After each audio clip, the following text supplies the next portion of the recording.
Hello दोस्तों, आप सबका हमारे YouTube चैनल दिल छू लेने वाली स्टोरीज में स्वागत है। आप सुन रहे हैं लेखिका नवजोत कौर द्वारा लिखित कहानी दूसरा पति। आगे बढ़ने से पहले जिन्होंने हमारे चैनल को सब्सक्राइब नहीं किया है वो जल्दी से सब्सक्राइब कर ले। गुप्ता निवास में आज खूब चहल पहल हो रही थी, और हो भी क्यों ना। घर की सबसे छोटी और सबसे लाडली बेटी नव्या की शादी जो हो रही थी आज। नव्या, गेहुआ रंग, भूरी आंखें, गोल चेहरा, कमर तक आते उसके लंबे घने बाल और उसकी वो प्यारी सी स्माइल। बहुत सुंदर थी नव्या। वो एक बैंक में नौकरी करती थी। उसकी बड़ी बहन की शादी 6 साल पहले हुई थी, और उसके बड़े भाई की शादी 2 साल पहले हुई थी, और अब बारी थी नव्या की शादी की। अरेंज मैरिज हो रही थी उसकी, और वो अपनी शादी से बहुत खुश थी। एक मिडिल क्लास फैमिली अपनी बेटी की शादी में जितना खर्चा कर सकते हैं उससे कहीं बढ़कर कर रहे थे नव्या के पापा सुधीर गुप्ता। चलो चलो बारात घर चलो। आप सब यहाँ बैठे रहेंगे तो वहाँ बारात का स्वागत कौन करेगा? सुधीर अपने घर आए हुए सभी मेहमानों से कहते हैं। अपर्णा, नव्या की माँ, ओफो, आप खामखा परेशान हो रहे हैं। अभी बहुत टाइम है, सब हो जाएगा। धीरे धीरे शाम हुई, सभी मेहमान बारात घर की ओर प्रस्थान हुए, और बाकी घर वाले भी। नव्या और उसकी बहन तो ब्यूटी पार्लर से सीधा वहीं आने वाले थे। कुछ देर बाद शादी की सारी तैयारियां हो गई थी। नव्या भी तैयार होकर अब आ गई थी। लाल जोड़ा, हाथों में चूड़ा, गहरी रची मेहंदी, दुल्हन का श्रृंगार। किसी अप्सरा से कम नहीं लग रही थी वो। अपर्णा तो उसे देखते ही उसकी नजर उतार देती है। नव्या को एक अलग कमरे में बिठा दिया जाता है। उसकी सहेलियां भी उसके साथ थी और खूब हंसी ठिठोली हो रही थी। थोड़ी देर में खूब धूम धमाके के साथ बारात आती है। क्रीम कलर की शेरवानी में अक्षय दूल्हा बहुत जच रहा था। आतिशबाजियों की एक लड़ी लग जाती है आसमान में। नव्या के दिल की धड़कनें बढ़ी हुई थी। अक्षय चौखट पर खड़ा है और नव्या की बहन सुनीता ने उसका रास्ता रोक रखा है और वो अपना नेग मांग रही है। हंसी खुशी ये रस्म पूरी होती है। अपर्णा अक्षय की आरती उतारती है। उसके बाद अक्षय अंदर आता है। चारों तरफ खुशियां ही खुशियां नजर आ रही थी। अक्षय के दोस्त, भाई काफी खर्चा किया है तेरे ससुर ने तो। लगता है खूब मालदार पार्टी है। अक्षय इतराते हुए, तो तुम्हारा भाई भी कुछ कम नहीं है। मेरे जैसा लड़का इन्हें ढूंढने से भी नहीं मिलता। वो सामने लगी शानदार स्टेज पर बैठते हुए बोलता है। खैर, कुछ देर बाद नव्या को जयमाला के लिए बुलाया जाता है। दुल्हन के जोड़े में सजी नव्या धीरे धीरे चलती हुई स्टेज की तरफ बढ़ रही थी। अक्षय उसे ही देख रहा था। नव्या एक नजर उठाकर उसकी तरफ देखती है और अक्षय को अपनी तरफ देखता पाकर वो शर्माकर पलकें झुका लेती है। अगले ही पल वे स्टेज के पास थी। अक्षय अपना हाथ बांकर उसका हाथ थाम लेता है और उसे स्टेज पर लेकर आता है। जैसे ही नव्या स्टेज पर आती है तो उन दोनों के ऊपर गुलाब की पंखुड़ियां बरसने लगती है और सब लोग तालियां बजाते हैं। नव्या कितनी खुश है ये तो उसके चेहरे से ही पता चल रहा था। जयमाला का टाइम हो रहा था। अक्षय धीरे से नव्या से, तुमने तो कभी सपने में भी नहीं सोचा होगा कि मेरे जैसा लड़का तुम्हें लाइफ पार्टनर के रूप में मिलेगा। कुछ ज्यादा ही घमंड से बोलता है वो। नव्या को उसकी ये बात बिल्कुल अच्छी नहीं लगती, पर उस वक्त वो चुप रह जाती है। चलो चलो, जयमाला का टाइम हो गया है, नव्या की बहन स्टेज पर आते हुए बोलती है। अक्षय नव्या से, तुम्हारे घर वाले कितने खुश लग रहे हैं ना। क्यों, तुम्हारे नहीं है क्या? नव्या भी जवाब दे देती है। अक्षय, ओह तुम तो बुरा मान गई। खैर ये सब छोड़ो, अपने पापा से कहो कि जयमाला की रस्म तभी होगी जब मुझे एक चमचमाती कार मिलेगी, वरना भूल जाओ इस शादी को। लास्ट मिनट पर अक्षय अपनी शर्त नव्या के सामने रखता है। ये सुनकर नव्या को एक धक्का लगता है और वो हैरानी से उसकी तरफ देखती है। ये तुम क्या कह रहे हो? ऐसा कैसे हो सकता है? पहले ही मेरे पापा बहुत खर्चा कर चुके हैं, फिर बाइक भी तो दे रहे हैं ना, वो गाड़ी देना हम लोगों के बस का नहीं है। नव्या धीरे धीरे उससे बोल रही थी ताकि कोई और उसकी बातें सुन ना पाए। अक्षय, बाइक तो आजकल हर एरा गेरा दे रहा है। कम से कम तुम लोगों को मेरी रिपुटेशन का तो ख्याल करना चाहिए ना। मल्टीनेशनल कंपनी में जॉब करता हूं मैं, मुझे बाइक गिफ्ट करते हुए तुम लोगों को शर्म नहीं आती? नव्या को गुस्सा आ जाता है। ओह, तो तुम मल्टीनेशनल कंपनी में काम करते हो तो खुद क्यों नहीं खरीद लेते गाड़ी? यूं भिखारी क्यों बने हो? तुम्हारी हिम्मत कैसे हुई मुझे भिखारी बोलने की? एक तो पहले भी एक बार तुम्हारी सगाई टूट गई थी, ये जानते हुए भी मैं तुमसे शादी कर रहा हूँ, एहसान कर रहा हूँ तुम लोगों पर। वो थोड़ा जोर से बोलता है। ये सुनकर नव्या एक बार फिर टूट जाती है। अगर पहले उसकी सगाई टूटी थी तो इसमें उसकी तो कोई गलती नहीं थी ना, वो लड़का ही गलत था। नव्या को बहुत घबराहट होने लगती है। उसकी नजर अपने पापा पर पड़ती है जो कि भाग भाग कर काम कर रहे थे। सोच क्या रही हो नव्या, जल्दी अपने पापा से कहो वरना। नव्या की आंखों के आगे अंधेरा छाने लगता है। एक बार पहले जो हुआ वो आज फिर से होने जा रहा था। ये देखकर नव्या घबरा जाती है। वो बात संभालते हुए, देखो अभी के लिए शांत हो जाओ, मैं बाद में पापा से कह दूंगी। ये सुनते ही अक्षय को गुस्सा आ जाता है और वो एकदम से अपने सर से सेहरा उतार कर फेंकते हुए, तुझे एक बार में बात समझ नहीं आती। मैंने बोला ना गाड़ी मिलेगी तो ही शादी होगी, इतनी सी बात तेरे समझ में नहीं आ रही है क्या? वो बहुत ज्यादा बदतमीजी से बोलता है। शोर सुनकर सभी लोग उस तरफ देखने लगते हैं। नव्या के घरवाले जल्दी से स्टेज पर आते हैं। सुधीर, क्या बात है दामाद जी, क्या हुआ? अक्षय, मुझे अभी इसी वक्त एक ब्रांड न्यू कार चाहिए, तभी शादी होगी वरना नहीं। ये सुनकर हर कोई हैरान रह जाता है। सुधीर तो बहुत परेशान हो गए थे। बाकी सब भी शॉक्ड थे, खासकर जो बाराती आए थे। वो आपस में, ये अक्षय पागल हो गया है क्या? ऐसी बात थी तो पहले बताता, अब लास्ट मिनट में खुद भी मार खाएगा और हमें भी खिलाएगा। सब लोग अक्षय को समझाने की कोशिश करते हैं पर कोई फायदा नहीं। अक्षय ज्यों का त्यों अपनी बात पर अड़ा हुआ था और साथ साथ वो नव्या को बुरा भला भी बोलने लगा कि एक तो पहले भी इस लड़की की सगाई किसी और से हुई थी, फिर भी चलो मैं इस बात को नजरअंदाज कर रहा हूँ, वरना मुझे कोई शौक नहीं किसी का झूठा खाने का। नव्या के बारे में इतनी गलत बात सुनकर उसका भाई तैश में आ जाता है और वो लपक कर अक्षय का गिरेबान पकड़ लेता है और उसे पीटना शुरू कर देता है। अक्षय के घरवाले उसे बचाने की कोशिश करते हैं पर सब बेकार। मौका देखकर कुछ बाराती तो खिसक लेते हैं और जो बचे थे उन सबको भी बंद कर लिया जाता है और तबीयत से सबकी कुटाई होती है। माहौल बहुत ज्यादा बिगड़ता हुआ देखकर कोई पुलिस को फोन करता है। कुछ ही देर में पुलिस आती है और पहले तो सबको शांत करती है और फिर क्या मसला है वो पूछती है। नव्या का भाई पुष्कर पुलिस को सारी बात बताता है कि कैसे अक्षय उनसे दहेज की मांग कर रहा था। अक्षय जो कि मार खाकर अधमरा पड़ा था, पुलिस वाले उसे गिरेबान से पकड़ते हुए क्यूबे दहेज की मांग करता है, वो भी शरेआम। अक्षय, ये तो मेरा हक है, इसमें दहेज कहाँ से आ गया? वहां बैठी कुछ औरतें, देखो तो कितना लालची है। अच्छा हुआ जो शादी होने से पहले ही इसकी सच्चाई सामने आ गई, वरना क्या होता हमारी नव्या का। उनमें से एक, अरे नव्या, ये नव्या कहाँ गई? ये लड़की नजर नहीं आ रही, कहीं वो कुछ उल्टा सीधा ना कर ले। अक्षय अपनी बात पर अड़ते हुए, इसमें दहेज कहाँ से आ गया? ये तो मेरा हक है। अब गाड़ी में मैं अकेला तो घूमने वाला नहीं हूँ, लड़की तो इनकी भी बैठेगी ना। अपनी बेटी को देने में दहेज कैसा? वो बहुत चालाकी से अपनी बात सामने रखता है। हर कोई उसकी सोच पर हैरान था। पुलिस वाले भी देख पा रहे थे कि कितना मूर्ख आदमी है ये, जो इतनी मार खाने के बाद भी अपनी बात पर अड़ा हुआ है। वहां बैठी कुछ औरतें, हाय राम, कितना लालची है ये लड़का। बेचारी नव्या, अच्छा है जो इसकी शादी नव्या से नहीं हुई, वरना ये पूरी जिंदगी उसे यूं ही तंग करता। उनमें से एक पर ये नव्या कहीं नजर नहीं आ रही। कहाँ गई ये लड़की? कहीं कुछ उल्टा सीधा ना कर ले, वो औरत घबराते हुए बोलती है। तब तक अक्षय और उसके घरवालों को पुलिस पकड़कर ले जाती है। सुधीर और पुष्कर भी उनके पीछे जाते हैं।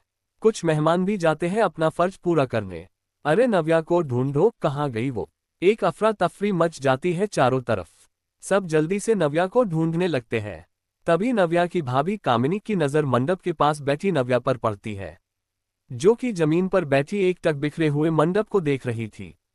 कितना सुंदर लग रहा था कुछ देर पहले, पर एकदम से ऐसी आंधी आई जो नव्या का सब कुछ तबाह कर गई। रो रोकर उसका काजल गालों पर आ गया था, सर से दुपट्टा सरक गया था, बाल बिखर गए थे, मांग टिका पता नहीं कहाँ गिर गया था। कितने अरमान थे उसके जो सब एक झटके में टूट गए थे।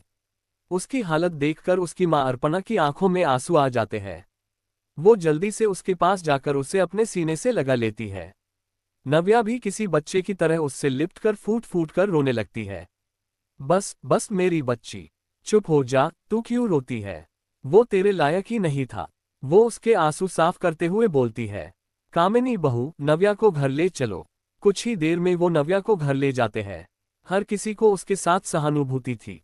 बिल्कुल चुप्पी साध ली थी उसने। घर पहुंचने के बाद नव्या बिना कुछ बोले अपने कमरे में चली जाती है और दरवाजा अंदर से बंद कर लेती है। धीरे धीरे चलते हुए वो आईने के सामने जाती है। अक्षय के कहे शब्द अभी भी उसके दिल पर चोट कर रहे थे। एक तो पहले भी तुम्हारी सगाई टूट गई थी, फिर भी मैं इस बात को नजरअंदाज करके तुमसे शादी कर रहा हूँ, वरना मुझे कोई शौक नहीं है किसी की झूठन खाने का। नव्या अपने दोनों हाथ अपने कान पर रख लेती है और वहीं जमीन पर बैठ जाती है। उसे याद आता है कि पहले उसकी सगाई रोहित के साथ हुई थी, पर वो सही नहीं था। चलो मिलने तक तो ठीक था, पर वो नव्या को बहाने से छूने की कोशिश करता था और नव्या के मना करने पर मुंह बना लेता था और कहता था कि मुझसे क्या शर्माना, मैं तो तुम्हारा होने वाला पति हूं ना। पर नव्या का दिल नहीं मानता था। उसने धीरे धीरे रोहित से मिलना कम कर दिया। फिर हद तो तब हो गई जब रोहित ने उससे अपनी नग्न फोटो भेजने को कहा। ये सुनकर नव्या शॉक्ड रह गई। उसे समझ आ गया कि रोहित बिल्कुल अच्छा लड़का नहीं है। उसने बिना देर किए ये बात अपनी माँ को बताई और इस रिश्ते के लिए ना कर दिया। अब इन सब में तो नव्या की कोई गलती नहीं ना।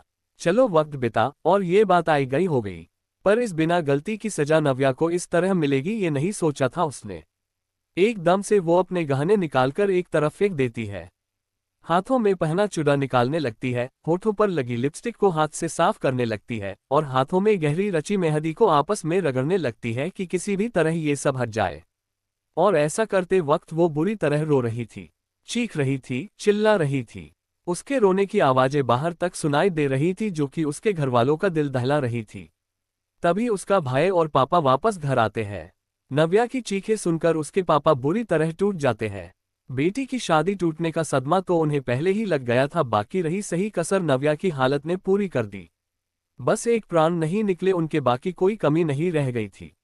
वो भागकर नव्या के कमरे का दरवाजा पीटते हुए, नव्या मेरी बच्ची, मेरी बात तो सुन, अपने पापा की बात नहीं सुनेगी। पर नव्या लगातार रोए जा रही थी। नव्या अपने पापा की बात सुन बेटा, वो भी रोते हुए बोलते हैं। अपने पापा का रोना सुनकर एक पल के लिए नव्या ठहरती है। वो सब कुछ बर्दाश्त कर सकती थी, पर अपने पापा का रोना नहीं। अगले ही पल वो अपने आंसू पीती है और कुछ बोलने के लिए अपने होठ हिलाती है, पर आवाज साथ नहीं देती। शब्द जैसे गले में अटक गए थे। बोलना चाहती थी वो, पर नहीं बोल पा रही थी। बाहर से उसके पापा दरवाजा पीट रहे थे और उसे आवाज लगा रहे थे। नव्या बड़ी मुश्किल से अपना गुब्बार गले से नीचे उतारती है ताकि उसकी आवाज निकल पाए। मैं ठीक हूँ पापा, बस इतना ही निकलता है उसके मुंह से। इसके बाद वो पास रखा अपना दुपट्टा अपने मुंह पर रख लेती है ताकि उसके रोने की आवाज बाहर ना निकले। अपर्णा, मेरी फूल सी बच्ची की क्या हालत हो गई है, वो अपने आंसू साफ करते हुए बोलती है। वही एक साइड पर खड़ी नव्या की भाभी कामिनी मन ही मन कुढ़ते हुए, क्या मुसीबत है, अच्छी खासी आज इसकी शादी हो रही थी, पर अब फिर से ये घर बैठ गई और महारानी की सेवा करो वो अलग। पता नहीं मेरी आजादी के दिन कब आएंगे। और एक ये मेरा पति, इसे तो बस अपनी बहन दिखाई देती है। मैं तो अब ये नौट की ज्यादा देर नहीं देख सकती। वो पैर पटकते हुए अपने कमरे में चली जाती है।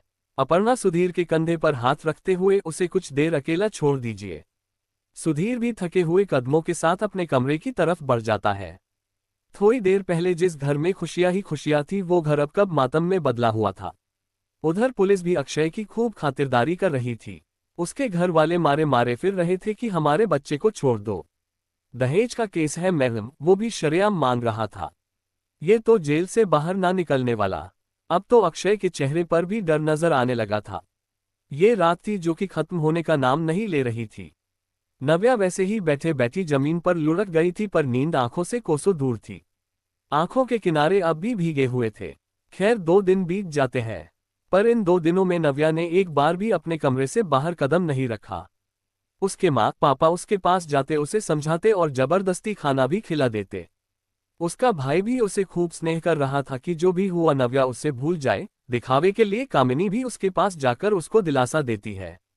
नव्या सबकी बातें सुन रही थी। कामिनी उसे कहती है कि भूल जाए सब कुछ और वापस अपनी नौकरी पर जाए, क्योंकि उसे तो बस नव्या के पैसों से मतलब था। नव्या ने शादी के लिए 1 महीने की छुट्टी ली थी, पर अब पता नहीं वो क्या फैसला करेगी। धीरे धीरे सभी मेहमान भी चले गए। पूरे मोहल्ले में बस यही बात हो रही थी। हर किसी को नव्या के साथ हमदर्दी थी, सहानुभूति थी।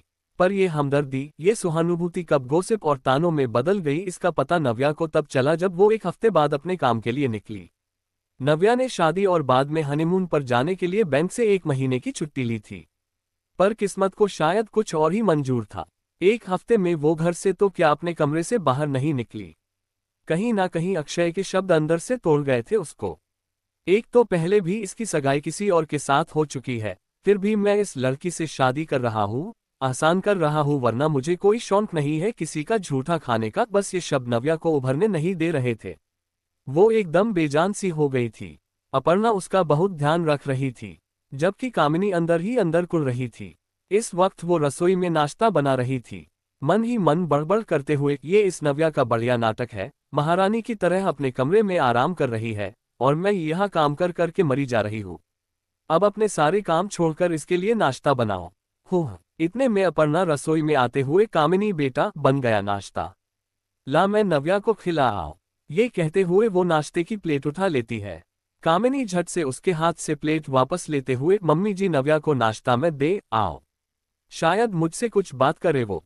हाँ ये सही रहेगा, तुम जाओ उसके पास, अपर्णा बोलती है। कामिनी नाश्ते की प्लेट उठाकर नव्या के पास जाते हुए मन में, तुझे तो मैं आराम करवाती हूँ, अब बड़ी महारानी बनी फिरती है ना, ये सोचते हुए वो नव्या के कमरे में जाती है। नव्या किसी गहरी सोच में गुम बिस्तर पर बैठी थी। कामिनी दरवाजे पर हल्का सा नोक करते हुए, अंदर आ जाओ नव्या। नव्या अपनी नजरें उठाकर उसकी तरफ देखते हुए, अरे आए ना भाभी, लो तुम्हारा नाश्ता, कितनी कमजोर लग रही हो, अब जो हो गया है कब तक उसे पकड़ कर बैठी रहोगी, कभी ना कभी तो आगे बढ़ना पड़ेगा ना। कामिनी बहुत अजीब तरीके से बोलती है। साफ पता चल रहा था कि उसकी बातों में नव्या के लिए फिक्र कम और ताने ज्यादा है। नव्या जितना उस हादसे को भूलने की कोशिश करती, फिर कोई ना कोई वही सब उसे याद दिला देता। वो कामिनी की किसी बात का जवाब नहीं देती, बस फीका सा मुस्कुरा देती है। लो नाश्ता तो करो, कामिनी उसके सामने प्लेट रखते हुए बोलती है। नव्या एक निवाला तोड़कर जैसे ही अपने होंठों से लगाने वाली होती है, तभी कामिनी, कब तक घर में बैठी रहोगी नव्या। नव्या का हाथ खाते खाते वही रुक जाता है। अब देखो ना कितना खर्चा हो गया है तुम्हारी शादी में, अब शादी नहीं हुई पर खर्चा तो हुआ है ना। पापा की जो पेंशन आती है उससे तो घर का खर्चा चल जाए, वही बहुत है। अब तुम्हारे भाई क्या क्या करेंगे, बेचारे कितना कर्जा ले लिया उन्होंने, और तुम हो कि नौकरी पर जाने का नाम ही नहीं ले रही। उसके कहे शब्द नव्या को किसी तीर की तरह चुभते हैं। आंखें झिलमिला जाती है उसकी, जिसे छिपाते हुए वो बड़ी मुश्किल से, मैं आज बैंक जाने ही वाली थी भाभी, बस मैं निकल ही रही हूँ। ये कहते हुए वो हाथ में पकड़ाने वाला भी वापस प्लेट में रख देती है। कामिनी जबरदस्ती उसे एक टुकड़ा खिलाते हुए, ओफो अब नाश्ता तो कर लो, वरना कहोगी कि भाभी ने खाने नहीं दिया। ये कहते हुए वो पूरा निवाला उसे खिला देती है। पर नव्या के तो गले से नीचे नहीं उतर रहा था। उसकी आंखों में बार बार आंसू आ रहे थे, जिन्हें वो बाहर आने से रोक रही थी। वो झट से पानी का गिलास उठाकर अपने होंठों से लगा लेती है। पानी नहीं पी रही थी वो, आंसू पी रही थी अपने। कामिनी टेढ़ा मुस्कुराते हुए वहां से चली जाती है। कुछ देर बाद हल्के आसमानी कलर का सिंपल सा फुल स्लीव्स का सूट पहने नव्या बाहर आती है। पूरी बाजू का सूट उसने इसलिए पहना था ताकि कोहनी तक लगी उसकी मेहंदी ढक जाए, पर हाथों पर मेहंदी अब भी नजर आ रही थी, जिसका रंग थोड़ा फीका तो पड़ गया था पर पूरी तरह से नहीं। लंबे बालों की गूंथ कर चोटी बनाई हुई, बिल्कुल सिंपल और मुरझाया हुआ चेहरा। अपना पर्स उठाते हुए वो घर से निकलती है। अंदर ही अंदर वो बहुत नर्वस फील कर रही थी, पर हिम्मत तो दिखानी थी ना। अर्पणा पीछे से कहा जा रही है, नव्या बेटा वो बैंक जा रही है मम्मी जी कह रही थी, घर बैठी रहूंगी तो वही सब दिमाग में आएगा। कामिनी साफ झूठ बोल देती है। नव्या का इस तरह से जाना अपर्णा को बहुत अजीब लगता है। नव्या अभी 2-4 कदम ही चली होगी, तभी कुछ लोगों की आवाज उसके कानों में पड़ती है। अरे ये तो नव्या है ना, इसकी तो शादी हो गई ना। एक औरत बोलती है। अरे कहाँ हुई इसकी शादी, तू अपने मायके गई थी ना, इसलिए तुझे नहीं पता। अरे बहुत बुरा हुआ इसके साथ। ये कहकर वो चटकारे लेते हुए उसे सारी बात बताने लगती है। नव्या को एक एक कदम चलना भारी हो रहा था। सारी बात सुनकर वो औरत, एक बार पहले भी इसकी सगाई टूट गई थी ना, जरूर कुछ और बात हुई होगी और इन लोगों ने नाम डाल दिया लड़के वालों पर। इसकी तो किस्मत ही खराब है, कम से कम मेहंदी तो उतरने देती, बाहर निकलने की इतनी क्या जल्दी थी। वो ताना कसते हुए बोलती है।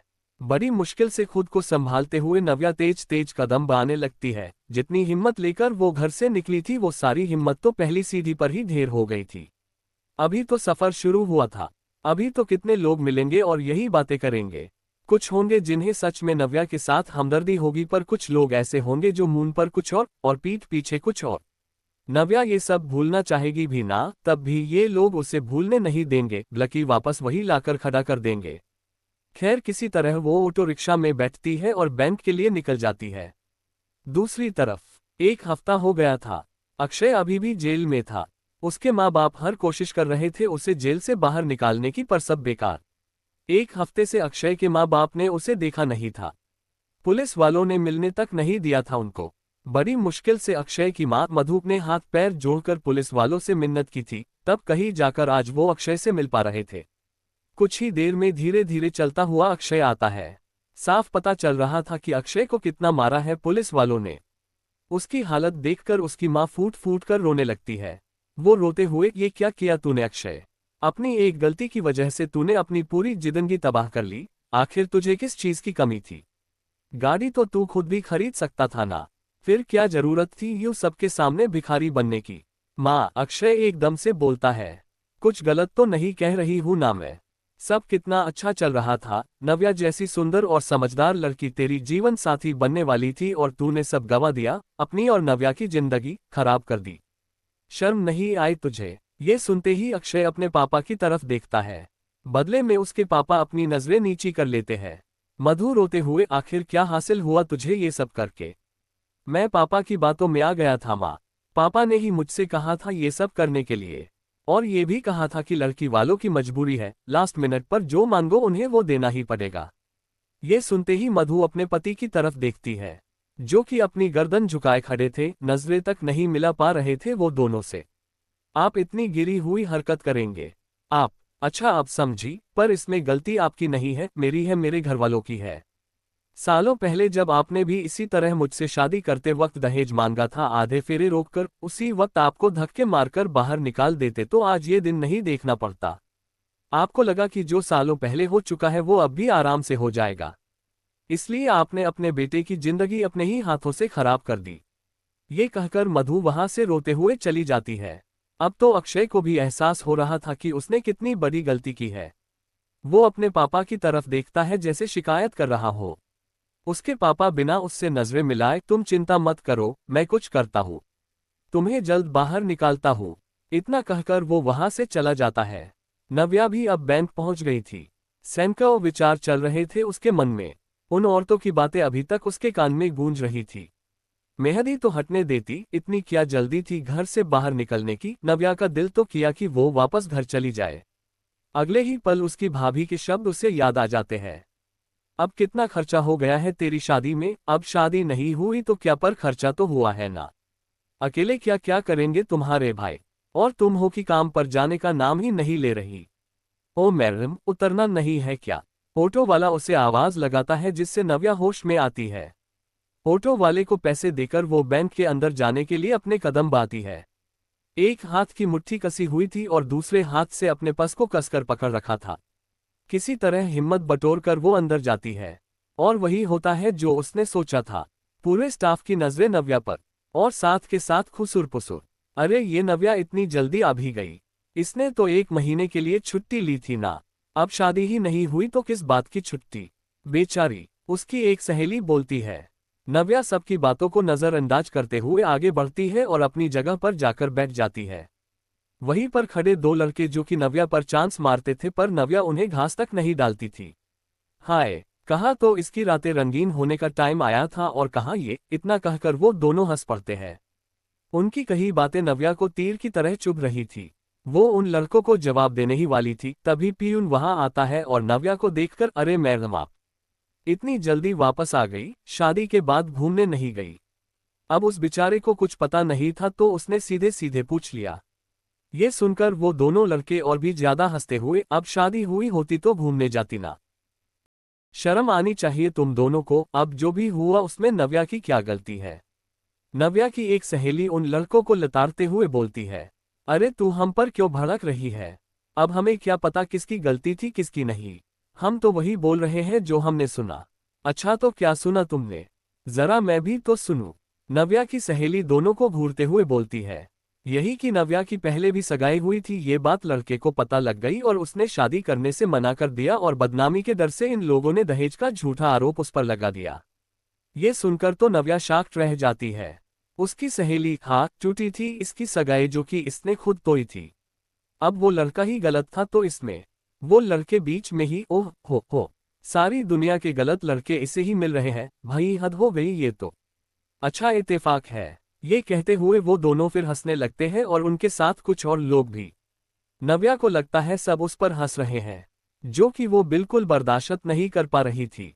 लोगों का इस तरह हंसना सीधा उसकी मानसिकता पर असर करता है। ये था उसके टूटने का दूसरा कदम। उससे ये सब बर्दाश्त नहीं हुआ। उसने तेजी से अपना पर्स उठाया और तेजी से वहां से भाग गई। उसकी सहेली उसे आवाज लगाती रह गई पर उसने नहीं सुना। वो उन लड़कों की तरफ देखते हुए शेम ऑन यू गाइस। पर उन लड़कों को रत्ती भर फर्क नहीं पड़ा। नव्या वहां से निकली और सीधा अपने घर के रास्ते पर भागने लगी। ऑटो तक नहीं लिया उसने। उसके कान में एक ही लाइन गूंज रही थी, हाँ दुनिया के सारे गलत लड़के इसे ही मिल रहे हैं। उफ, बेचारी नव्या, ये कैसा समाज है जहां लड़की को सही होते हुए भी लोगों की बातें सुनने पड़ती है, जहां उसे बार बार अपनी सच्चाई का सबूत पेश करना पड़ता है। पर ये सब क्यों और कब तक? शायद सदा के लिए, क्योंकि ये समाज कभी नहीं बदल सकता। इसलिए समाज को बदलने से अच्छा है खुद को बदल लो। अपने लिए आवाज उठाओ, बस ये बात नव्या जल्दी समझ ले, वरना ये लोग उसे ताने मार मार कर मार डालेंगे। खैर, नव्या अपने घर पहुंचती है और सीधा अपने कमरे में। उसे इस तरह देखकर सब हैरान रह गए थे, खासकर कामिनी। वो उसे देखकर अभी तो ये गई थी और इतनी जल्दी वापस भी आ गई। इस लड़की को सेवा करवाने की आदत पड़ गई है। नव्या के माता पिता उसके पीछे जाते हैं। नव्या बुरी तरह अपने पापा से लिपट कर रोने लगती है और सारी बात बताती है। बाहर खड़ी कामिनी सब बहाने हैं इसके, काम ना करना पड़े उसके लिए ड्रामे कर रही है।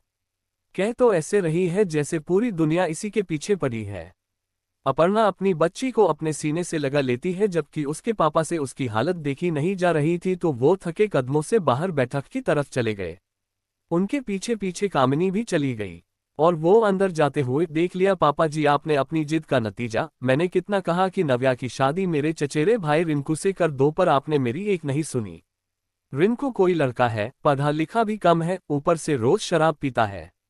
उससे अच्छा तो मैं अपनी नव्या को सारी जिंदगी घर बिठाकर रख लूंगा पर उससे शादी नहीं करूंगा। यही कहा था ना आपने? तो अब कौन सा आपने नव्या के लिए राजकुमार ढूंढ लिया। अब बैठ गई है वो घर में हमेशा के लिए। मुझे तो डर है कहीं पागल ना हो जाए।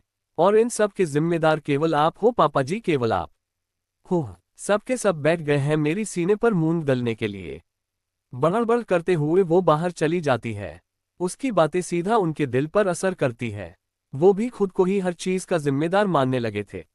वो ये सब सह नहीं पाए और अगले ही पल तड़पते हुए जमीन पर गिर गए। गिरते वक्त वो टेबल को पकड़ने की कोशिश करते हैं पर सब बेकार। धड़ाम करके एक आवाज बाहर तक जाती है, जिससे सब चौंक जाते हैं और जल्दी से बैठक की तरफ दौड़ते हैं। यहां तक कि कामिनी भी। पर जब तक वो अंदर जाते हैं तब तक बहुत देर हो चुकी थी। नव्या के पापा बेजान से जमीन पर पड़े थे। पापा, नव्या चिल्ला पड़ती है। आनन फानन में उन्हें हॉस्पिटल ले जाया जाता है। सब लोगों का रो रो कर बुरा हाल हो गया था।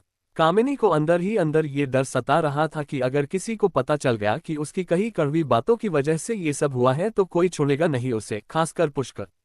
इसलिए वो भी एक कोने में खड़ी घड़ियाली आंसू बहा रही थी। तभी डॉक्टर बाहर आते हैं। सारी हॉस्पिटल आने से पहले ही उन्होंने दम तोड़ दिया था। हम कुछ नहीं कर सकते। ये बात सबके ऊपर बिजली की तरह गिरती है, खासकर नव्या के ऊपर। एक पापा ही तो थे पूरे घर में जिनके वो सबसे ज्यादा करीब थी, जिनसे अपनी हर परेशानी वो खुलकर कह देती थी, पर आज भगवान ने उसे भी नव्या से छीन लिया। एक बार फिर सारे रिश्तेदार इकट्ठा होते हैं, मोहल्ले वाले भी अपना फर्ज अदा करने आते हैं। अपर्णा का तो बुरा हाल हो गया था, वो तो बार बार बेहोश हो रही थी। नव्या खुद को संभाले या अपनी माँ को, चलो किसी तरह सबने मिलकर दोनों को संभाला और अंतिम संस्कार किया गया। पर मातम तो अभी भी छाया हुआ था। लोगों की दबी दबी आवाजें नव्या के कानों तक भी पहुंच रही थी। हे भगवान, कैसी मुसीबत आ गई इनके परिवार पर। पहले नव्या की शादी टूट गई और अब उसके पापा की मौत। बेचारी नव्या। अरे बेचारी विचारी कोई नहीं है, मनहूस है एक नंबर की, इसी की वजह से तो ये सब हुआ है। अपनी शादी तो हो नहीं पाई और अपनी माँ का सुहाग और खा गई। जितने लोग उतनी बातें, ना किसी को कुछ कह सकते थे, ये वक्त ही ऐसा था। वक्त बीतता है और सभी रिश्तेदार चले जाते हैं, पर जाते जाते छोड़ जाते हैं नव्या के दिल में ये बात कि उसके पापा की मौत उसकी वजह से हुई है। नव्या तो पहले ही टूट चुकी थी और अब उसके पापा की मौत का इल्जाम भी उस पर डाल दिया गया। धीरे धीरे वो डिप्रेशन की तरफ बढ़ रही थी। अपर्णा ने तो एकदम चुप्पी साध ली थी। घर में क्या हो रहा है क्या नहीं, उसे कोई होश ही नहीं था।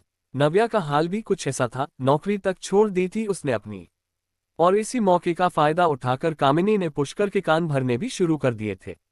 नव्या ऐसी है, देखो नौकरी भी छोड़ दी उसने, इसी की वजह से पापा की जान गई। अगर ये पहले अपनी सगाई नहीं तोड़ती तो आज ये दिन नहीं देखना पड़ता।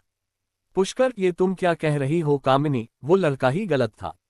अरे कुछ गलत नहीं था, चलो वो गलत था और मेरा चचेरा भाई रिंकू भी गलत था। नव्या की नज़र में तो हर लड़का गलत है। अरे थोड़ी बहुत शराब पी लेता है कभी कभी, पर दहेज नहीं मांगता वो। अब तुम भी तो पीते हो ना कभी कभी, पर मैं तो कभी शिकायत नहीं करती, लेकिन तुम्हारे बहन के तो नखरे हो रहे हैं। इसे तो आदत है हर लड़के में कमी निकालने की, और देखो इसकी इस आदत की वजह से पापा जी की जान चली गई। कामिनी पुष्कर का ब्रेन वॉश करने की पूरी कोशिश कर रही थी और उसकी बातों का असर पुष्कर पर होने भी लगा था। उधर अक्षय के पापा एडी चोटी का जोर लगा रहे थे उसे जेल से निकालने की। उसका वकील उसे सलाह देता है कि जब तक लड़की वाले केस वापस नहीं लेते तब तक अक्षय जेल से बाहर नहीं आएगा। अब तो पैसे देकर आपको ये केस खारिज करवाना पड़ेगा। अपने बेटे को बचाने की खातिर वो नव्या के घर जाते हैं, पर कामिनी उन्हें बाजार में ही मिल गई। अब भी कोई कमी रह गई जिसे पूरी करने आ पाए है। कामिनी इतराते हुए बोलती है, देखो बेटा, मैं मानता हूं कि हमारी गलती है, पर जो हो गया उससे बदला नहीं जा सकता। भगवान के लिए मेरे बेटे की जिंदगी बर्बाद होने से बचा लो, ये केस वापस ले लो। उसके लिए मैं तुम्हें 20 लाख रुपए देने के लिए भी तैयार हूँ।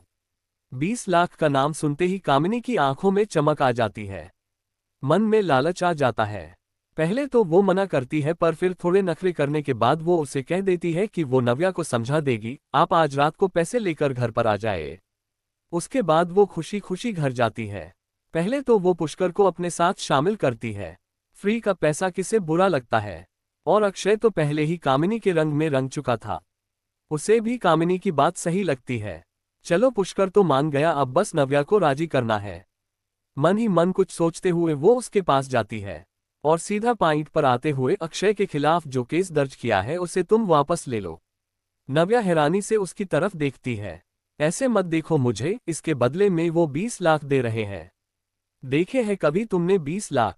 वैसे भी काम धाम छोड़कर तुम घर पर बैठ गई हो। अब पुष्कर घर का खर्चा चलाए या तुम्हारी ना हुई शादी का कर्जा उतारे, इसलिए जो कह रही हूं उसे चुपचाप मान लो। इतना कहकर वो वहां से चली जाती है। देर रात को अक्षय के पापा उनके घर आते हैं पैसे को लेकर।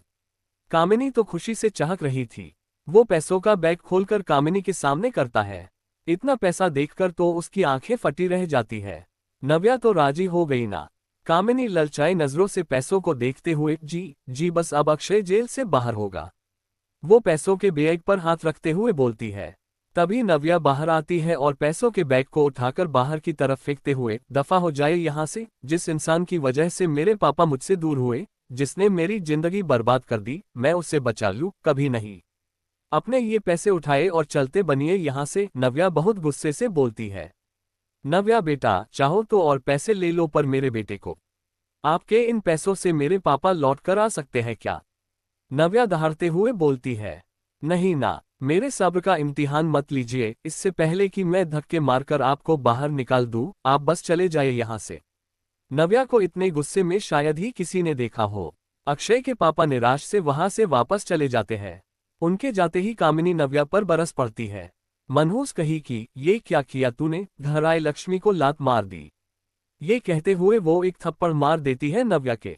कामिनी, पुष्कर एकदम से बोलता है, मुझ पर मत चिल्लाओ, ये देखो कि तुम्हारी बहन ने क्या किया। 20 लाख रुपए थे वो, 20 लाख, देखे हैं कभी इतने रुपए? सारी जिंदगी कमाते तो भी इतने पैसे नहीं कमा पाते। कामिनी की बातों का पुष्कर पर भी असर होने लगा था। 20 लाख का लालच उसके मन में भी घर कर गया था। अब उसे कामिनी सही और नव्या गलत लग रही थी। ये क्या किया तूने नव्या? अच्छे खासे पैसे आ रहे थे और तूने सब खराब कर दिया। अपने भाई की बात सुनकर नव्या हैरान रह जाती है। वो भाई जो कभी उस पर जान दिया करता था और आज वही भाई उसके खिलाफ बोल रहा है। भाई आपको पैसे दिखाई दे रहे हैं पर उन पैसों से हमारे पापा का कातिल भी जेल से बाहर आएगा। वो नजर नहीं आता आपको? तो क्या अक्षय के जेल में रहने से पापा जी वापस आ जाएंगे क्या?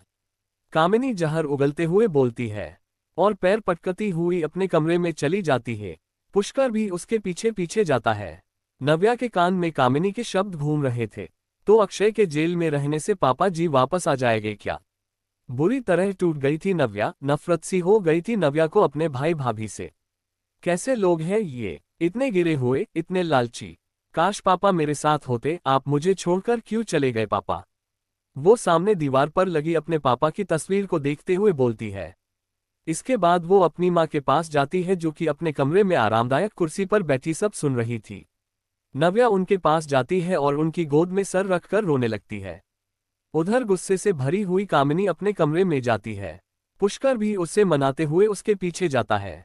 वो उसके नजदीक जाता है और कुछ कहने के लिए अपने होठ हिलाता है पर कामिनी बीच में ही उसे टोकते हुए, मुझसे कुछ मत कहो, या तो अपनी बहन को समझाओ या फिर मुझे 20 लाख ला कर दो। तुम भी हद करते हो, मैं 20 लाख कहाँ से लाऊं?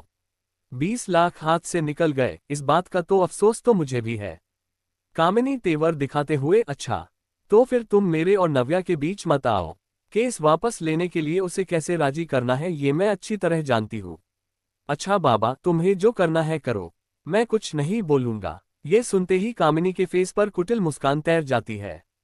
वो जल्दी से अक्षय के पापा को फोन करते हुए, आज जो भी हुआ उसके लिए मैं माफी मांगती हूँ अंकल जी, आप बस मुझे 1 हफ्ते का टाइम दीजिए, नव्या को मैं खुद राजी कर लूंगी। अक्षय के पापा, ठीक है। इतना कहकर दोनों फोन कट कर देते हैं। कामिनी मन में, 1 हफ्ते में इतनी बुरी हालत करूंगी तेरी नव्या कि तू खुद केस वापस लेने को राजी हो जाएगी। अब देख मैं क्या करती हूँ, अब तू खुद वो केस वापस लेगी। 20 लाख तो मुझे हर हाल में चाहिए, उसके लिए मैं कुछ भी कर सकती हूँ, कुछ भी। मन ही मन वो कुछ सोचते हुए लेट जाती है। उधर नव्या अपनी माँ की गोद में सर रखकर बिफर पड़ी थी।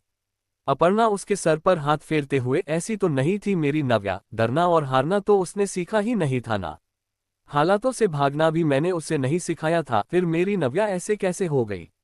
तेरे पापा क्या तुझे ऐसे देखकर क्या खुश होते होंगे? नहीं बेटा, वो बहुत दुखी होंगे। नव्या कुछ नहीं बोलती, बस अपर्णा की गोद में सर रखकर सुबकती रहती है। अच्छा एक बात बता, अक्षय को तो तूने सजा दिलवा दी पर जो बिना गलती के तू सजा भुगत रही है उसका क्या? ये सुनते ही नव्या नासमझी से उसकी तरफ देखती है। अपर्णा अपने हाथों से उसके आंसू साफ करते हुए, सजा ही तो है जो तूने खुद को एक कमरे में कैद कर लिया है। यहाँ तक कि नौकरी भी छोड़ दी है अपनी, लोगों की बातें तूने खुद पर हावी कर ली और अपने पापा की दी हुई सीख को भूल गई। नव्या वापस उसकी गोद में सर रखते हुए, मैं बिखर गई थी माँ, कुछ समझ नहीं आ रहा था। जितना आगे बनने की कोशिश करती हूँ उतना ही सब लोग वापस वही लाकर खड़ा कर देते हैं। लोगों के ताने अभी भी मेरे कान में घूम रहे हैं। ऐसा लगता है जैसे सब मेरी ही गलती है, जैसे लड़की होना ही गलत है। ये कहकर वो फिर रो पड़ती है। अपर्णा, बस बेटा, बहुत रो चुकी है तू, बहुत रुला लिया है तुझे सबने, पर अब नहीं, अब तुझे जवाब देना होगा, सबका सामना करना होगा। उधर कामिनी ने सोच लिया था कि उसे क्या करना है और अब नव्या ने भी सोच लिया था कि उसे क्या करना है। पहले तो उसे एहसास होता है कि वो अपने दुख में अपनी माँ को तो भूल ही गई। आज गौर से देखा तो उसे पता चलता है कि कितनी कमजोर हो गई है अपर्णा। कामिनी तो बिल्कुल ध्यान नहीं देती उस पर। वो अपने आंसू साफ करती है और किचन में जाकर दूध गर्म करने लगती है। कामिनी को तो पैसों की लालच में नींद नहीं आ रही थी। किचन से आती खटपट की आवाज से वो उठकर बैठते हुए, इस वक्त किचन में कौन है? जाकर देखती हूँ। वो किचन में जाती है तो नव्या को वहां देखकर मुंह बना लेती है। फिर उसका ध्यान नव्या के हाथ में पके दूध के गिलास पर जाता है। वो मुंह बनाते हुए नव्या के पास जाती है, ये दूध, ये सब खाने पीने का सामान पैसों से आता है, जिसे तुम आराम से मुफ्त में उड़ा रही हो। इतना कहकर वो वहां से चली जाती है। नव्या दूध लेकर जाती है और अपर्णा को पिलाती है। कुछ ही देर में अपर्णा तो सो जाती है पर नव्या को नींद नहीं आती। वो अपना लैपटॉप खोलकर देर रात उसमें जॉब सर्च करती है। नव्या की जिंदगी से अंधेरा छंट गया था और अब एक खूबसूरत जिंदगी उसका इंतजार कर रही थी। अब देखना ये होगा कि आने वाली सुबह अपने साथ क्या क्या लेकर आती है। नव्या एक नई उमंग और जोश के साथ उठती है। उसने सोच लिया था कि जो जो गलतियां उसने की है उसे अब वो सुधारेगी, और इसलिए वो आज इंटरव्यू देने जा रही थी। कामिनी भी उठ गई थी। वो बड़ी बेसब्री से नव्या के बाहर आने का इंतजार कर रही थी। अर्पणा भी आज अपने कमरे से बाहर निकलकर आंगन में आकर बैठ गई थी। ये देखकर कामिनी चिढ़ जाती है। कुछ ही देर में नव्या अपने कमरे से बाहर आती है। हल्के पीले कलर का चूड़ीदार, बालों की पोनी बनाई हुई, आंखों में हल्का सा काजल, होंठों पर पिंक लिपस्टिक अब लग रही थी वो पहले वाली नव्या। उसे इस तरह देखकर तो कामिनी के होश ही उड़ जाते हैं। इसे देखो कितना सच संवर कर निकली है, वो मन ही मन खिंचते हुए बोलती है। ठीक उसी वक्त उनकी काम वाली बाइक ममता आती है जो काफी सालों से वहां काम कर रही थी। तभी कामिनी अपना नाटक करना शुरू कर देती है। अरे अरे वही रुक, कोई जरूरत नहीं है काम पर आने की, हमने काम नहीं करवाना अब। ये सुनकर ममता, क्या हुआ, मुझसे कोई गलती हो गई बीबी जी? कामिनी नव्या को ताना कसते हुए, तेरी कोई गलती नहीं है ममता, पर मेरे पास तुझे देने के लिए अब पैसे नहीं है। इतनी कमाई नहीं है पुष्कर की जो दो दो लोगों को मुफ्त में बिठाकर खिलाऊंगी और फिर काम वाली का भी खर्चा करूं। ना बाबा ना, तू अपना कहीं और देख ले। कामिनी गेट के पास खड़ी होकर बोल रही थी जिससे दो चार औरतें भी वहां आ जाती है। नव्या सब समझ रही थी कि कामिनी क्या करने की कोशिश कर रही है, क्यों ममता को काम पर से हटाया जा रहा है। कामिनी मन ही मन खुश हो रही थी कि जब सारे घर का काम करना पड़ेगा तब पता चलेगा। पर अगले ही पल नव्या उसकी उम्मीदों पर पानी फेरते हुए, आपने बिल्कुल ठीक कहा भाभी, और काम ना करने की वजह से आपका वजन दिन ब दिन बढ़ता जा रहा है। ये सुनते ही सब औरतें अपना मुंह दबाकर हंसने लगती है। कामिनी को बहुत तेज गुस्सा आता है। नव्या आगे बोलते हुए, ममता दी, आप माँ का और मेरा रूम साफ कर देना, बाकी भाभी अपने आप कर लेगी, और आपको पैसे मैं दे दूंगी।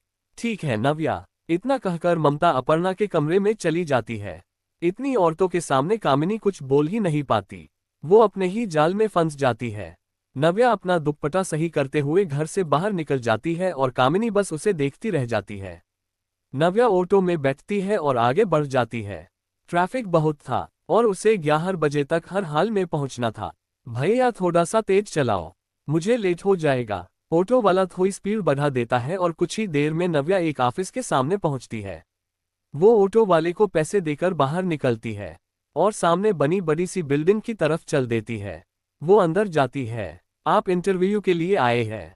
पियून उससे पूछता है। हाँ, नव्या जवाब देती है। आप इस तरफ आ जाए, इंटरव्यू बस शुरू होने ही वाले हैं। नव्या देखती है कि और भी बहुत लोग आए हैं इंटरव्यू के लिए। वो भी एक तरफ बैठ जाती है। बी रेडी गाइज, इंटरव्यू बस स्टार्ट होने ही वाले हैं। बॉस आ चुके हैं। एक लड़का बाहर आकर बोलता है। बस 20 मिनट में आपको अंदर बुलाया जाएगा, तब तक आप काफी पीजिए। इतना कहकर वो वापस अंदर चला जाता है। उसके जाने के बाद एक औरत जो कि वहां पर काम करती थी वो सबके लिए काफी लेकर आती है।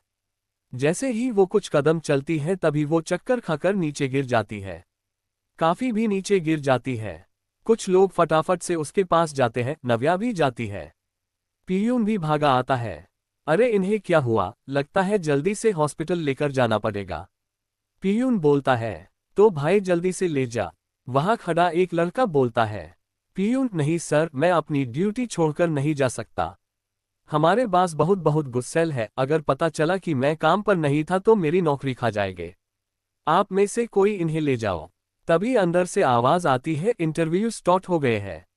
मिस पारुल अंदर आए। नव्या, वाह अजीब बॉस है यहाँ के, ये भी तो यहाँ काम करती है ना, इनके प्रति तुम्हारे बॉस की कोई जिम्मेदारी नहीं।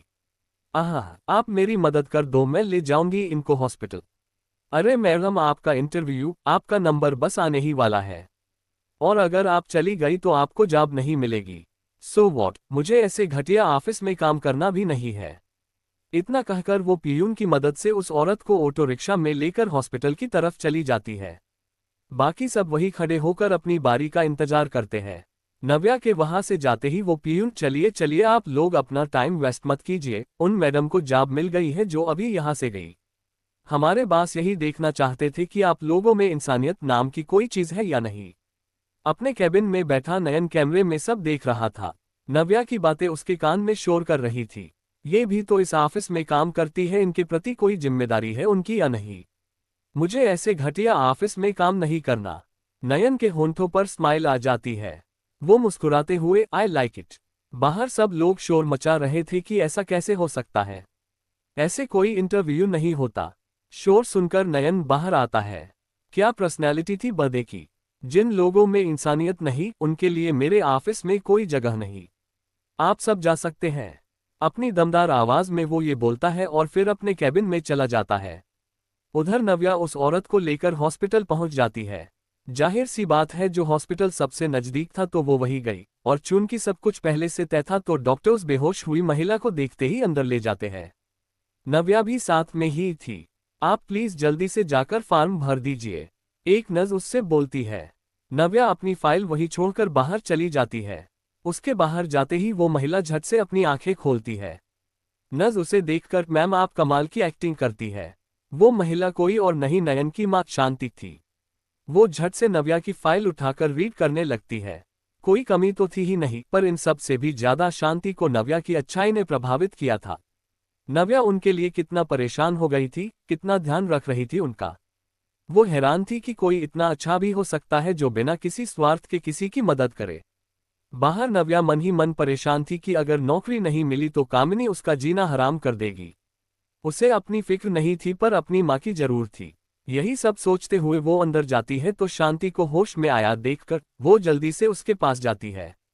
आप ठीक हैं ना? आपका घर कहाँ है? कौन है आपके घर में? मुझे बता दीजिए, मैं उन्हें फोन कर देती हूँ। एक ही सांस में नव्या ने उनकी फिक्र करते हुए पूछा। शांति के दिल पर एक बार फिर छाप छोड़ी नव्या ने। पर वो बस नाम की शांति थी, असल में तो वो पूरी शैतान थी। पूरा खुराफाती दिमाग था उसका। और अब तो नव्या को लेकर दूर तक की सोच ली थी उसने। वो झट से भोला सा चेहरा बनाते हुए, क्या बताओ बेटा, एक बेटा है पर जरा देखभाल नहीं करता। इस उम्र में भी काम करवाता है। मेरी तबीयत ठीक नहीं रहती पर उसे कोई फर्क नहीं पड़ता। बेटा तुम बस उसे फोन करके यहाँ बुला दो। ये सुनकर नव्या को बहुत गुस्सा आता है। मन में, ये आजकल के लड़कों को हो क्या गया है। एक मेरा भाई है पुष्कर जिसे माँ की कोई चिंता नहीं है, और एक ये नया आया। आंटी आप मुझे नंबर दो उसका, मैं फोन करती हूँ। अगले ही पल नव्या का फोन घूमता है नयन के पास। उधर नयन बेसब्री से शांति का इंतजार कर रहा था। ये माँ अब तक आई क्यों नहीं। तभी उसका फोन रिंग करता है। हेलो हेलो के बच्चे, शर्म नहीं आती तुम्हें? इस उम्र में अपनी माँ से काम करवाते हो, बेशरम कहीं के, जबकि वो बीमार है। कैसे बदतमीज बेटे हो तुम। नव्या मतलब नव्या, लगभग सबका गुस्सा उतार दिया था उसने नयन पर। नयन शाक था जबकि शांति मुंह दबाकर हंस रही थी। एक्सक्यूज मी, नयन होश में आते हुए बोलता है। अब ये इंग्लिश झाड़ना छोड़ो और जल्दी से करुणा हॉस्पिटल आओ। तुम्हारी मम्मी वहीं पर है। इतना कहकर नव्या फोन कट कर देती है। नयन समझ जाता है कि ये सब शांति का किया धरा है। अपनी माँ को अच्छी तरह जानता था वो। कहीं ना कहीं नव्या की बेबाकी तो पहले ही उसके दिल में घर कर गई थी, और अब तो उसके कहने ही क्या। वो जल्दी से हॉस्पिटल भागता है। नव्या शांति की तरफ देखते हुए, वो आ रहा है। आपको कुछ चाहिए? कुछ खाएंगी आप? शांति, नहीं बेटा, पर मेरी वजह से तुम्हारी नौकरी। वो उसका मन टटोलते हुए बोलती है। कोई बात नहीं आंटी, वैसे भी मुझे उस सड़े से ऑफिस में काम नहीं करना था जहां के बास को बस अपने काम से मतलब हो और अपने वर्कर्स की कोई परवाह ना हो। ठीक उसी वक्त नयन कमरे में आता है और नव्या के मुंह से अपनी तारीफ सुन लेता है। वो मन में, ये लड़की तो मेरे पीछे ही पड़ गई। शांति की नजर नयन पर पड़ती है। नयन उसकी तरफ शिकायत भरी नजरों से देखता है। क्या माँ आप भी? कुछ भी बोलती है। वो टेबल पर रखी नव्या की फाइल उठा लेता है। नव्या उसकी तरफ घूरकर देख रही थी। नयन उसकी तरफ देखकर, होल्ड ऑन, कुछ कहने से पहले मेरी बात सुन लो। Congratulation miss Navya, you are selected. ये मेरा इंटरव्यू लेने का तरीका है जिसमें तुम पास हो गई हो। और मैं ही वो बॉस हूँ जिसे तुम मन ही मन कोस रही हो। और ये जो बेड पर बीमार बनकर लेटी है, ये मेरी माँ है और ऑफिस की हेड। ये बस मेरी टांग खींच रही थी। ये सुनते ही नव्या हैरानी से वॉट। अब नव्या शाक थी। उसे सारी बात समझ आ जाती है कि अब अपनी कही बातों पर वो बहुत अजीब फील कर रही थी, जो कि उसका चेहरा बता रहा था। वो मैं एक्चुअली उससे कुछ बोलते नहीं बन रहा था। नयन ये देखकर, रिलैक्स मिस नव्या, उस वक्त जो सही था तुमने वही किया। तुम्हें जो लगा तुमने किया। अब तुम्हें पता चला कि मैं तुम्हारा बॉस हूं तो तुम सारी फील कर रही हो। उसकी जरूरत नहीं है, ओके। अब तुम जा सकती हो, कल 9 बजे ऑफिस में आकर ज्वाइन कर लेना। कितना मीठा बोलता था नयन। नव्या को तो यकीन नहीं हो रहा था। उसे जॉब मिल गई थी। Thank you so much sir. Navya खुशी खुशी अपने घर के लिए निकल जाती है। नयन अपनी माँ के पास जाकर आप हद करती है। भाई मुझे तो लड़की बहुत पसंद है। सिंपल, सादगी से भरी, खूबसूरत दिल, जो मुझे चाहिए सब कुछ। माँ, मैं जॉब के लिए इंटरव्यू ले रहा था, शादी के लिए नहीं। चलिए आप। उधर नव्या खुशी खुशी घर जा रही थी, पर कहीं ना कहीं नयन उसके दिमाग में घूम रहा था। कितना बड़ा बिजनेसमैन, और घमंड जरा सा भी नहीं, और एक वो अक्षय। खैर, वो घर पहुंचकर सबसे पहले अपर्णा को ये खुशखबरी सुनाती है, जिसे सुनकर अपर्णा तो बहुत खुश होती है, पर कामिनी का मुंह बन जाता है। अब तो उसे 20 लाख अपने हाथ से जाते हुए दिख रहे थे। मन में, मैं तुझे कभी आगे नहीं बढ़ने दूंगी नव्या। अगले दिन नव्या ऑफिस चली जाती है। अपना काम वो पूरी शिद्दत से करती है। उसका काम देखकर नयन काफी इम्प्रेस होता है। शांति तो पहले ही उसे पसंद करने लगी थी। देखते देखते 1 महीना हो जाता है। 1 महीने में नव्या ने सारा काम संभाल लिया था, और कहीं ना कहीं नयन का दिल भी झुकने लगा था। नयन उसकी तरफ, पर नव्या को कोई एहसास नहीं, उसे तो बस अपने काम से मतलब था। नव्या अब पहले की तरह खुश रहने लगी थी। अगर कोई गलत बात बोलता तो तुरंत उसका मुंह बंद कर देती थी। अपर्णा भी पहले से खुश थी, पर यह देखकर कामिनी बिल्कुल भी खुश नहीं थी। ऊपर से 20 लाख उसके हाथ से निकल गए थे, इस बात पर उसको अलग गुस्सा था। खैर, एक दिन ऑफिस में शाम हो जाती है और घर जाने का समय हो जाता है। नयन और शांति भी घर के लिए निकल रहे थे। वो दोनों अपनी गाड़ी में बैठे थे, तभी उनकी नजर ऑटो का वेट कर रवि नव्या पर पड़ती है। अरे नव्या, आओ, हम तुम्हें छोड़ देंगे। नव्या मना करती है, पर शांति उसकी एक नहीं सुनती। आखिर नव्या को उनके साथ बैठना ही पड़ता है। नयन की नजरें मिरर में से उसी पर जा रही थी, पर नव्या तो बस शांति के साथ बातें करने में बिजी थी। बस सर, यही रोक दीजिए, वो सामने मेरा घर है। नयन गाड़ी रोकता है और नव्या गाड़ी में से बाहर आती है, पर बातों बातों में वो अपना फोन वही भूल जाती है। थैंक यू करने के बाद वो चली जाती है। जैसे ही वो अंदर जाती है तो हैरानी से आंखें फैल जाती है उसकी। कामिनी उसके कमरे का सारा सामान निकालकर स्टोर रूम में रख रही थी। पुष्कर एक साइड में आराम से खड़ा था। अरे अरे, ये क्या कर रहे हो? मेरा सामान कहाँ लेकर जा रहे हो? तेरा सामान स्टोर रूम में रख रहे हैं, और आज से तू माँ के कमरे में रहेगी। तेरा कमरा हमने किराए पर दे दिया है। पर क्यों? नव्या चिल्ला पड़ती है। ज्यादा चिल्लाने की जरूरत नहीं है नव्या, घर की हालत ठीक नहीं है, और अभी तक तेरी शादी का कर्जा भी नहीं उतरा है। पुष्कर बोलता है। कामिनी, हाँ, वो शादी जो हुई भी नहीं, पैसा बर्बाद हुआ वो अलग। नव्या, पर ये मेरा कमरा है, आप ऊपर वाला कमरा दे दो। पुष्कर उस पर चिल्लाते हुए, ये क्या मेरा कमरा क्या लगा रखा है तूने? और लड़कियों के कौन से कमरे होते हैं? अपना ये मेरा कमरा शादी के बाद अपने घर जाकर करना। यहाँ तेरा कुछ नहीं है। नव्या की आंखों में आंसू आ जाते हैं। कामिनी, वो भी अगर तेरी शादी होगी तो मुझे नहीं लगता कभी तेरी शादी होगी। जिसका 2 बार रिश्ता टूट गया हो, उसे तो शादी के सपने देखने ही नहीं चाहिए। ये मनहूस तो पूरी जिंदगी हमारा खून पिएगी। कामिनी के कड़वे बोल सुनकर नव्या का दिल बुरी तरह टूट जाता है। अपर्णा उसे अपने कमरे में ले जाती है। घर के दरवाजे पर खड़े नयन और शांति सब सुन चुके थे, जो कि उसका फोन देने आए थे, पर वो वहीं से वापस हो जाते हैं। नयन कितनी गंदे तरीके से बात कर रही थी वो नव्या से। वो गुस्से से बोलता है, पर शांति के दिमाग में कुछ चल रहा था। जिसकी 2 बार शादी टूट चुकी हो, उसे तो शादी के सपने देखने ही नहीं चाहिए। अगले दिन नव्या बुझी बुझी सी ऑफिस आती है। उसे ऐसे देखकर नयन के दिल में एक टीस सी उठती है। नव्या किसी काम से उसके कैबिन में जाती है। नयन उसका फोन उसके सामने रखते हुए, ये कल तुम गाड़ी में भूल गई थी। नव्या वो फोन उठाते हुए, थैंक यू सर, इतना कहकर वो वहां से चली जाती है। शाम हो जाती है, पर आज नयन ने एक बार भी नव्या को हंसते हुए नहीं देखा था। खैर, नव्या घर चली जाती है। नयन जल्दी से शांति के पास जाता है। माँ, मुझे आपसे बात करनी है। कुछ ही देर में नव्या घर पहुंच जाती है। हमेशा की तरह उसके कदम अपने कमरे की तरफ बढ़ते हैं, पर गेट पर तो ताला लगा हुआ था। अपर्णा उसके लिए चाय लेकर आंगन में आती है। नव्या थकी हुई सी वहीं बैठ जाती है। क्या हम अंदर आ सकते हैं? पीछे से शांति की आवाज आती है। नव्या पीछे मुड़कर देखती है। नयन और शांति घर की चौखट पर खड़े थे, और उनके हाथ में कुछ सामान भी था। आइए ना मैम, आइए ना सर, नव्या खड़े होते हुए बोलती है। कामिनी भी अपने कमरे से बाहर आती है। घर के बाहर इतनी बड़ी गाड़ी देखकर उसकी आंखें फैल जाती है। आप यहाँ? नव्या हैरानी से बोलती है। माँ, ये मेरे बॉस है और ये उनकी माँ। बहन जी, हम आपसे आपकी सबसे अनमोल चीज मांगने आए हैं। शांति अपर्णा के गले लगते हुए बोलती है। अपर्णा, मैं समझी नहीं, भला मैं आपको क्या दे सकती हूँ? दे सकती है, आप हमें अपनी नव्या दे दीजिए प्लीज। मैं अपने बेटे के लिए नव्या को मांगती हूँ, और मैं तो शगुन लेकर आए हूँ। ये सुनते ही कामिनी का सर घूम जाता है। नव्या हैरानी से नयन की तरफ देखती है। मैं तुम्हें पसंद करने लगा हूँ नव्या, और चाहता हूँ कि तुम ही मेरी जीवन साथी बनो। ये लगा कामिनी को दूसरा झटका। ये आप क्या कह रहे हैं सर? ये नहीं हो सकता, इतना कहकर वो ऊपर छत पर चली जाती है। नयन शांति की तरफ देखता है, वो उसे उसके पीछे जाने का इशारा करती है। अपर्णा को भी कुछ समझ नहीं आ रहा था। कामिनी मन में, इतने बड़े घर का रिश्ता नव्या के लिए। नव्या के तो भाग खुल जाएंगे, वो तो ऐश करने लगेगी जो मैं बिल्कुल नहीं होने दूंगी। अभी इन लोगों को बताती हूँ इसकी सच्चाई। नव्या ऊपर जाती है और पीछे पीछे नयन भी। मेरी बात तो सुनो नव्या।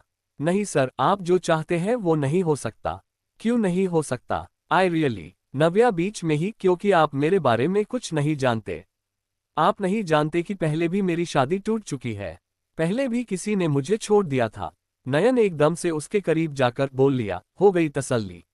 मुझे कोई फर्क नहीं पड़ता, और अगर ये नहीं होता तो तुम मुझे कैसे मिलती? वो बेहद प्यार से उसके करीब जाते हुए बोलता है। इस तरीके से तो नव्या के कोई करीब नहीं आया था। उसकी धड़कनें बढ़ जाती है।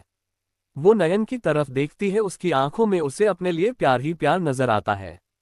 नयन अपना हाथ उसके सामने करते हुए, थाम लो मेरा हाथ, वादा करता हूं कि कभी तुम्हारा साथ नहीं छोड़ूंगा। अपर्णा, मैं आपके लिए चाय लेकर आती हूँ। इतना कहकर वो किचन में जाती है और मौका देखकर कामिनी वहां आती है। कामिनी, आप खड़ी क्यों है? बैठिए ना। ये तो बहुत अच्छी बात है कि आप हमारी नव्या के लिए रिश्ता लेकर आए हैं, पर कुछ बातें हैं नव्या के बारे में जो आपको पता होनी चाहिए। नव्या के बारे में जितना जानना है हम जान चुके हैं। पीछे से नयन बोलता है। कामिनी पीछे मुड़कर देखती है। पीछे नयन खड़ा था, जिसने कसकर नव्या का हाथ पकड़ रखा था। कामिनी तो जल भूनकर राख हो जाती है। अपर्णा रसोई में से मिठाई लेकर आती है और सबका मुंह मिठा करवाती है। वो कितनी खुश थी उसका चेहरा बता रहा था, और उसे खुश देखकर नव्या भी खुश होती है। मन में, जैसा लड़का आप कहते थे पापा, वो आज मुझे मिल गया है, पर आप मेरे साथ नहीं है। काश आप होते। चलिए, कामिनी के इरादों पर पानी फेरते हुए दोनों का रिश्ता तय होता है। एक बार फिर से नव्या दुल्हन बनती है। एक बार फिर से रिश्तेदार इकट्ठे होते हैं, पर जानबूझकर, ये इसका दूसरा पति है ना? और नहीं तो क्या, दूसरा ही तो है। इन सब की बातें नव्या तक पहुंच रही थी, पर इस बार वो खुद पर कुछ भी हावी होने नहीं देती। कुछ ही देर में दूल्हा बना नयन आता है। दुल्हन सी सजी नव्या बाहर आती है। शादी की विधियां शुरू होती है, और देखते ही देखते वो दोनों एक दूसरे के हो जाते हैं। सब कुछ वैसा ही हो रहा था जैसा नव्या के पापा चाहते थे। शायद ये उन्हीं का आशीर्वाद था जो नयन के रूप में नव्या को मिला। कामिनी बस जलकर कोयला हो गई थी, पर अब वो कुछ नहीं कर सकती थी। उसके चक्कर में पुष्कर ना इधर का रहा ना उधर का। कुछ ही देर में विदाई की रस्म होती है। नव्या अपनी माँ की तरफ देखती है। कहीं ना कहीं वो जानती थी कि कामिनी उसे चैन से जीने नहीं देगी। नयन अपर्णा के पास जाता है। आपने मुझे कुछ नहीं दिया मान जी, पर जो अब मैं आपसे मांगने वाला हूं ना, अगर आपने नहीं दिया तो फिर मैं आपकी बेटी को लेकर नहीं जाऊंगा। ये सुनकर सब लोग खुसुर पुसुर करने लगते हैं। अगले ही पल नयन उसका हाथ पकड़ते हुए, मुझे ये माँ दहेज में चाहिए। ये सुनते ही नव्या का चेहरा खुशी से खिल जाता है, और नयन के लिए उसके दिल में प्यार फूट पड़ता है। नयन की जिद के आगे अपर्णा को झुकना पड़ता है। कामिनी और पुष्कर बस देखते ही रह जाते हैं। नव्या नयन के साथ खुशी खुशी अपने जीवन की शुरुआत करती है, और दिल से नयन को अपनाती है। नव्या ने बिना गलती के सजा भुगती, इसलिए आज उसके जीवन में खुशियां ही खुशियां थी।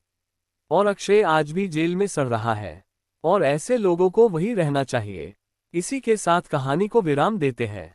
आपको ये कहानी कैसी लगी कमेंट में जरूर बताएं। जल्द मिलेंगे किसी दूसरी कहानी के साथ। धन्यवाद।